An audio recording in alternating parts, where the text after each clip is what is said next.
আসসালামু আলাইকুম, কেমন আছেন সবাই? আশা করি সবাই ভালো আছেন। আমিও আলহামদুলিল্লাহ ভালো আছি।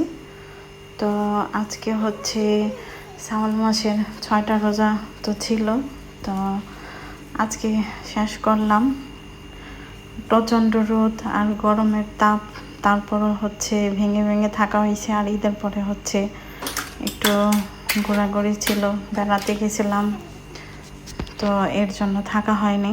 তো আজকে শেষ করলাম আলহামদুলিল্লাহ। তো এত রৌদ্রের ভিতরে খুব ইচ্ছে করছে আম ভর্তা খাইতে। তো এই তো ইফতার শেষ করে তারপরে হচ্ছে এখানে আমি 2টা আম মেশিন দিয়ে পলে নিয়েছি, তারপরে দিয়ে দিলাম 4-5টা আইস, একটু চিনি আর শুকনো মরিচ 2টা দিয়ে একটা আম ভর্তা করলাম। আলহামদুলিল্লাহ ঠান্ডা ঠান্ডা ছিল আইসটা দেওয়াতে, আর একটু টক মিষ্টি ঝাল ছিল। এত মজা হয়েছে ভর্তাটা, মানে রোজা ছিলাম, দুপুরেই খাইতে মন চাইছে, তো তার জন্য ইফতারটা করে আম ভর্তা করে নিলাম।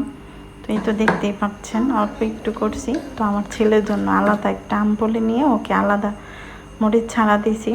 তো কেমন হয়েছে জানাবেন। ভালো থাকবেন সবাই, আল্লাহ হাফেজ।